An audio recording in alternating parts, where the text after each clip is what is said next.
Good morning, ma'am.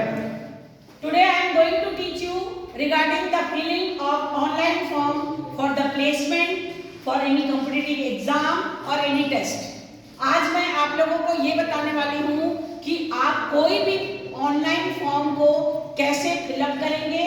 अगर placement में के लिए भरने के लिए आता है या फिर कभी कॉम्पिटिटिव कोई भी एग्जाम अगर आप देते हो या फिर कोई भी टेस्ट है, किसी से भी रिगार्डिंग आप लोगों को अगर ऑनलाइन फॉर्म हार्ड कॉपी में आपको भरना आना चाहिए, जो आपके एग्जाम के लिए मोस्ट इम्पॉर्टेंट है। तो हम फिलिंग ऑफ ऑनलाइन फॉर्म में डिफरेंट टाइप ऑफ ऑप्शंस रहते हैं, उसको हम लिखेंगे बॉक्स के अंदर और उसको कैसे भरेंगे वो आज मैं आप लोगों को बता रही हूँ। सबसे पहले आपको नाम लिखा हुआ आएगा, नाम लिखना है। उसके बाद नाम के नीचे आपको या तो फर्स्ट नेम, आपका कोई भी सरनेम से पहले जो आप फर्स्ट नेम बोलते हैं वो वाला फर्स्ट नेम आप लिखेंगे। उसके बाद लास्ट में सरनेम लिखा जाता है कि सेकंड में आप सरनेम लिखने के बाद आपका डेट ऑफ बर्थ लिखना है, क्योंकि ये इंपॉर्टेंट चीज है। डेट ऑफ बर्थ में आपको पहले एमएम जहां लिखा है वो मंथ रहेगा, डेट रहेगी डीडी लिखा है डेट और ईयर रहेगा। उसके बाद एड्रेस, आपको एड्रेस लिखना है। उसके बाद क्या होता है, कई फॉर्म में पहले मंथ दिखाता है लेकिन कई फॉर्म में आपको पहले डेट भी दिखाएगा, तो आपको उसके अकॉर्डिंग फिलअप कर लेना है। उसके बाद आपको एड्रेस रहेगा, एड्रेस में आपको सिटी, स्टेट और कंट्री तीनों में से कोई भी, मतलब आपको अलग अलग ऑप्शन में भी दिखा सकता है और एक ही में भी दिखा सकता है, तो आपको फॉर्म भरना होगा। उसके बाद रीजन में आपको हिंदुइज्म, मुस्लिम या फिर कोई भी आपको जो भी होगा वो आपका रिलीजन में दिखाता ही है। कोई भी क्रिश्चियन भी दिखाता है, तो आपको उन तीनों में से ऑप्शन, इस तरह से ऑप्शन बना हुआ रहता है, उसमें आप लोगों को 3-4 ऑप्शन दिखाएगा, वो आपको ऑप्शन देखकर आपको फिलअप करना है। पोस्टल एड्रेस में पिन कोड वगैरह में बताएगा, जैसे पिन कोड 6 डिजिट का रहता है, 462001 या 7620002, इस तरह से कोई भी आपको पिन कोड दिखाएगा वो 6 डिजिट का रहता है, उसको आपको लिखना है।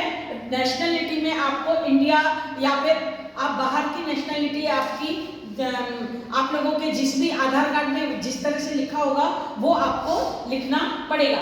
उसके बाद है आपको फोन, मोबाइल नंबर, आपको 2-3 मोबाइल नंबर भी पूछता है, एक भी पूछता है और सिर्फ अकेले मोबाइल भी पूछेगा और अकेले फोन भी पूछ सकता है, तो आपको उसके लिए आप देख लेना ऑप्शन में क्या दिखा रहा है। तो आप इस तरह से 10 डिजिट का या अगर बाहर के हैं तो उसमें 2 डिजिट पहले से और लग जाते हैं, वो आप सब चीजें ध्यान से देखकर ऑनलाइन फॉर्म को भरना है। लेकिन आपको लिखना इसी तरह से है, क्योंकि एग्जाम में आपको लिखने के लिए आएगा, तो आप इस तरह से 1 बाय 1 आपको सिस्टमेटिक तरीके से लिखना है। ईमेल में आपको जो भी जीमेल में है, आपको जो भी ईमेल है आपका वो लिख लीजिए। उसके बाद आपको जेंडर में मेल फीमेल दिखाएगा, वो आप पे टिक लगाना है।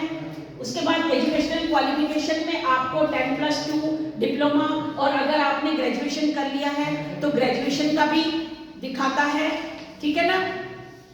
उसके बाद ग्रेजुएशन का अभी अगर इन एप्लीकेबल तो ग्रेजुएशन का भी आपको फिलअप कर लेना है। उसके बाद कोर्स में आपने कौन सा कोर्स किया है, मैकेनिकल है, सिविल है, इलेक्ट्रिकल है, सीएस है, बीए है, बीकॉम है, बीसीए, व्हाटएवर कोर्स उसमें ऑप्शन में दिखाता ही है। आप जैसे टिक करेंगे ऑप्शन में तो वो सारी चीजें दिखा देगा। इंस्टीट्यूट, आपने कौन से इंस्टीट्यूट से किया है, किसी भी जगह से, मैंने यहाँ पे आपके इंस्टीट्यूट का नाम लिखा है, आपका इंस्टीट्यूट का आपको लिखना पड़ेगा। इंस्टीट्यूट के बाद आपको यूनिवर्सिटी पे आएंगे, तो यूनिवर्सिटी में आपकी कौन सी यूनिवर्सिटी से किया है वो ऑप्शन दिखा देगा। 3-4 यूनिवर्सिटी भी दिखाता है, और आप अपना जिससे आपने किया है वो यूनिवर्सिटी का दिखाएगा, ठीक है ना। अब ईयर ऑफ पासिंग में आपको, ईयर ऑफ पासिंग में आपका कौन सा ईयर ऑफ पासिंग में आपने अगर ग्रेजुएशन कर लिया है तो ग्रेजुएशन का ईयर ऑफ पासिंग लिख लीजिए, और परसेंटेज आपके कितने हुए वो परसेंटेज का भी लिख लीजिए। उसके बाद सेंड या सबमिट में से दोनों में से कोई भी ऑप्शन दिखा सकता है, उसको टिक कर लीजिए। अब ये सारी चीजें आपकी मतलब पूरे ऑप्शन दिखाएगा, उसके अकॉर्डिंग भरना है। लेकिन एक बात का आप ध्यान विशेष तौर से रखना कि कई बार क्या होता है, यूनिवर्सिटी में जो क्वेश्चन आता है उस क्वेश्चन में क्या पूछता है कि write down filling the online form for the Mahesh Ramesh Mehta या राजीव सक्सेना, इस तरह से किसी का अगर नाम लिखा हुआ आ रहा है तो उस नाम के का आपको फिलअप करना है फॉर्म, और वो उस हिसाब से आपको फॉर्म फिलअप करना है। अगर नाम लिखा हुआ नहीं आएगा तो आपको नाम नहीं लिखकर अपने हिसाब से आपको ये ऑनलाइन फॉर्म फिलअप कर देना है। तो I think you understand all this things and you should have to do each and every contents with perfect point, and thank you for watching.